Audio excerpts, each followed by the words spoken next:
Omnisport Breakfast with MKT and Kevin McCollum on Omnisport Africa. Tottenham Hotspur drew to Fulham on the weekend. This leaves them 1 point above the Cottagers, and it's a case of deja vu for the Tottenham fans. Another season, another mid-table showing as we go into December. Is this good enough for the fans? Joining us is iconic presenter Neil Andrews to discuss his beloved Spurs. All right, Neil.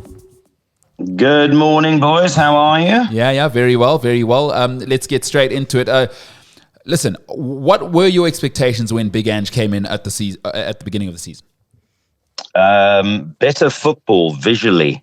There's three certainties in life: death, taxes, and Tottenham will let you down. So that's never going to change.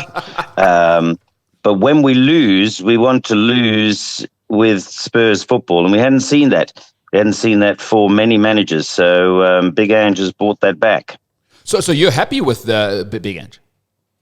I am. Look, I mean, we can always improve, and consistency certainly isn't in our gambit at the moment. I mean, you beat Manchester City 4-0 and you can't beat Fulham, and you've lost to Ipswich and Crystal Palace. So those Spursy things remain. But, you know, at least they're an entertaining watch. I mean, this going backwards and sideways that we saw under Conte and Mourinho, you know, no one can stomach that. So, no, I'm reasonably happy. But, you know, most Spurs fans are familiar with this territory. Kev, what do you have for Neil? Well, you got a great draw for the FA Cup. The mighty Tamworth, who away from home. It's a great draw for you guys. No, that's the type of team we'll lose to. We'd have preferred Liverpool because we can beat them by attacking football. But Tamworth will probably draw and lose in a replay. Oh God! So it really is. But you know, Neil, it is interesting what you're saying. The Spursy thing. What do you think it is? Is it just that the club has always felt like the little brother of North London with the Arsenal across the road? What is it that keeps recreating this? I'm sure this is a family show. I'm not allowed to say four-letter words, but no, I will. You absolutely Levy. Levy's the four-letter word.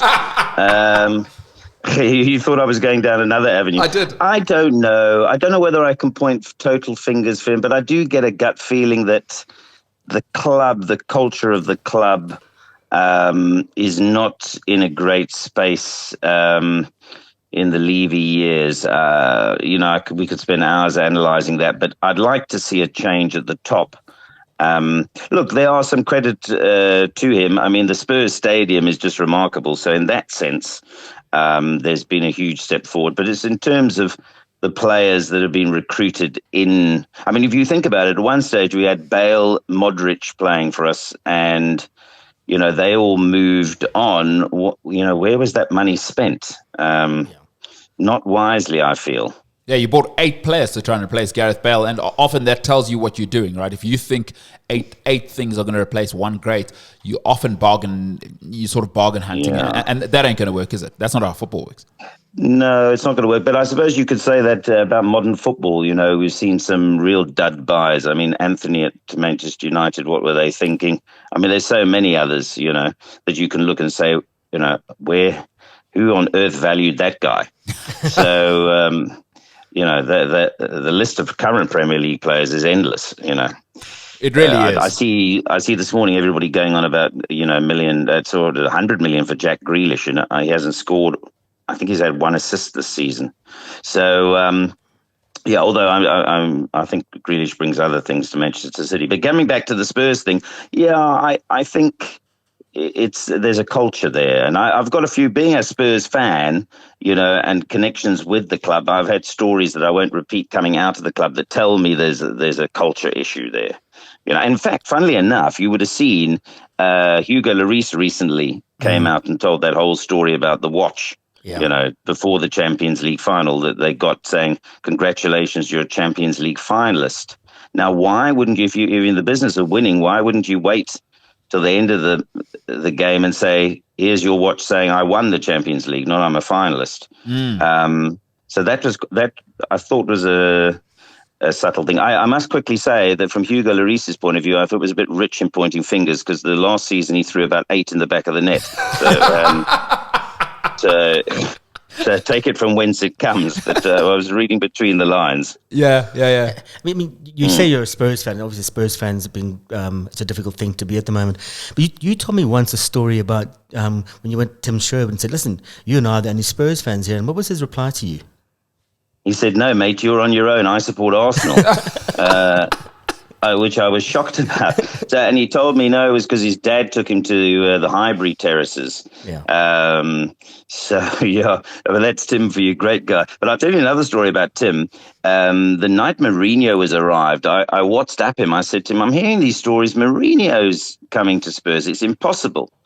And he said, "I'm as shocked as you are because it's just a square peg in a round hole. I mean, whoever decided that? I mean, we all know that you have your club has an identity, and certain managers, and to that extent players, fit into your identity. And Mourinho was never a Spurs identity. Good God, I mean, whoever came up with that? So you've got to then point to the Levy. Some of Levy's choices as managers have been desperate, frankly. No, it is. I thought that Mourinho one was a big mistake for both of them. I think, as you say, is, with all due respect to Spurs, I mean, which is very little as a Chelsea fan, is that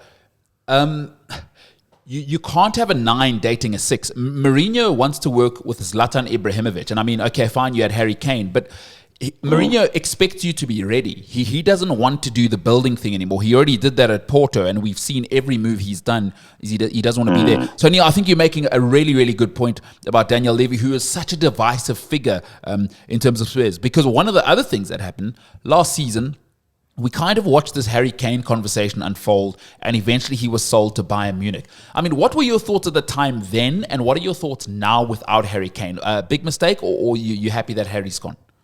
No, in a weird way, look, let me start by saying Harry Kane is just remarkable. And I'm going to have a bet tonight on Bayer Leverkusen because of Harry Kane. Because they're playing in the German Cup tonight, Bayern Munich versus Leverkusen. And I just saw this morning that Harry's not playing. He's got a muscle strain. So I thought, well, that's enough for me. I'm going to back Bayer Leverkusen. So, win-draw. So I say that because I think he's brilliant.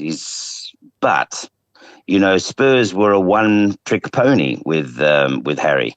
Everything had to go through Harry. I mean, if you go back to the Champions League, Pochettino's worst mistake, and he's made a lot, was we got to the Champions League final. Harry hadn't played for 9 weeks, and he started him and benched Mora, who'd scored a hat-trick in the semi-final. I mean, that just shows me the tail's wagging the dog. If that was Alex Ferguson, Fergie would have called Harry in and said, "Look, son, you haven't played for 9 weeks. You're not fit. Yeah. I'm benching you. I'll bring you on for the last 10, 15 minutes to win the game for us, but you ain't starting." If you just... Yeah, Neil, I think you are making a great point there. Neil Andrews, a Spurs fan, iconic presenter, joining us talking about Harry Kane. And you know what's got to kill you about Harry Kane is that obviously when he moved on, you'd kind of hope, when your wife leaves you, you never want to see her with someone more handsome than you, with big arms and a nicer tan than you, right? Is Harry Kane's gone on and absolutely smashed the lights out, and that's also divided the Spurs fan base. And because I hear what you're saying, some are saying, "Daniel, what were you doing? He's the best we had." So again, more division there. And I want to ask you about more division in terms of Ange Postecoglou, his desire to win versus Spurs last season, even if it was rumblings, almost wanting to ensure that Arsenal rather didn't win the league than you just went and won your match and got the top 4. I mean, I thought that was insane even for it to be suggested.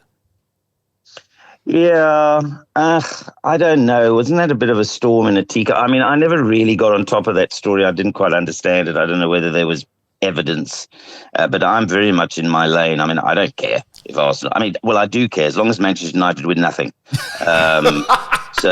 So you mentioned you're a Chelsea supporter. I actually don't mind Chelsea and Arsenal, particularly Chelsea now. I think you're playing some great football. And I don't really mind Arsenal. I just think Arteta, we're kind of off the point here, but Arteta, I think they've missed their opportunity. Their last 2 seasons was their real chance. And of course, football moves in cycles. Spurs had that famous chance, of course, when and finally coming back to the Chelsea, you remember the Chelsea game where your forward was gouging everybody's eyes out, as he does. But to get embroiled in that fight, what was his name? I always called him the Patagonian... Diego Costa. Correct. Diego Costa. Imagine meeting him in a dark alley. Sure. But the Chelsea brought the game down to their level. So anyway, coming back to the point is you have your chances. I as a fan, I don't know. Does he really care if Arsenal wins? I don't think so. I mean, and fans and all that kind of stuff. Nah, the best team must win. So it runs deep. But I can't say that I'm displeased that Kane's gone because it was one-dimensional football.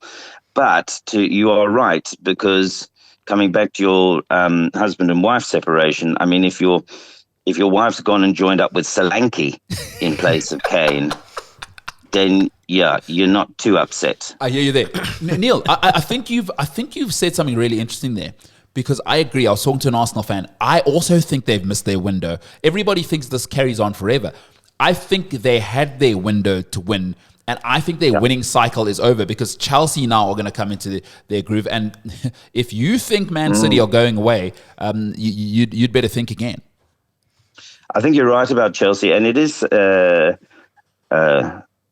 Kevin can help me here. I want to say cyclical, but that's not the right word. Cyclical. Cyclical. Thank you. Cyclical. And yeah, you've got a short window now, more so. Back in the days when football was different, Manchester United could dominate for a decade. Liverpool, prior to that, when I grew up in the 70s, they dominated. In fact, I got so bored of them winning. I was originally a Liverpool fan when I grew up. I got so bored of them winning. I said, let me go to Spurs. It's far more fun to lose. So I think that the cycles now are shorter, and Arsenal had their chance. But I also think that Manchester City are done. Yeah. And that's a bold statement. But when I say done, I mean done in terms of the dominance that they've had. And Pep, I think, needs, remember after either Barcelona or Bayern, I think he took a 2-year sabbatical in New York. He needs to get down to Greenwich Village quickly. I think he's, and I don't blame him, because he is so brilliant. He's at the edge of genius and madness. And I think he's, it's just too much now. And I can't blame him. I mean, how can you blame him? But I don't see them bouncing back this year. I just don't. I think you're right. I think Chelsea, and I can't rule out Arsenal, because they've suddenly got a few players back and they're playing good football. So I think that they will be the challengers to Liverpool, if there are going to be any challenges. Neil, I've got 30 seconds for you. What would be a good season in your eyes for Spurs? Where would they finish for you to go, all right, Ange, we'll take the football and the result? I think realistically fifth. I'd be very disappointed if they didn't finish in front of Aston Villa and Manchester United. I think Chelsea will finish above us. I think fifth or sixth, but we're in the League Cup, aren't we? I think we're still in, what are they? Quarterfinals. To play Manchester. And who are we playing? Manchester United, I think. Yep. Probably a bad time to be playing them, because there's signs of life there. No sign of talent, but sign of life. I mean, what a squad that is. The last thing, I have 30 seconds. I mean, I'm going to end with this question to you guys. You can answer it as you go. I mean, which Manchester United player and which Spurs player would you put in a Premier League 11? I venture to say across the two sides, maybe one, and that's Mickey van der Ven, because he's lightning fast. But the rest of them, they wouldn't get it probably in a Premiership 22. Wow. And that shows the plight. Well, Harry Maguire could carry the luggage. Yeah, he can be the water boy. No, you guys misheard me. Not a Championship 11, a Premier League 11. And with that, the great Neil, you know what? I've got to tell you, having worked with you and had the pleasure of working with you before, it's always an honor. And I really, really do appreciate your time, because I know you're a busy man. You're a father. You're a working man. I know you're always working as well. So I truly appreciate your time this morning. Thanks for coming on. Absolute pleasure. And I just want to clear up that I am a father, but they are not Kevin McCullum's children. All right. There we go. That has been dashed. Kevin McCullum's children are not, in fact, Neil's children, who Neil has produced. Well done, Neil. Cheers, guys. Yeah, bye-bye. An absolute gem. He's a great man. Yeah, he is. We have been mistaken for each other a few times. We both wear dark glasses and we're both short, but he has much better hair than I have. Oh well, that's that's a matter between you guys. I'm not going to get involved. I'm also Mr. Baldy Man over here. Love to hear it. So interesting things that he says. Arsenal cycles over. Do you agree with Neil? If you are listening, you're an Arsenal fan. 0788 77 7716. I thought it was really interesting for him to say he feels Arsenal's time is over. All right, let's talk next about Mum Kiza building a barracks at her house in Durban. Listen live and on demand. Welcome to Omni Sport.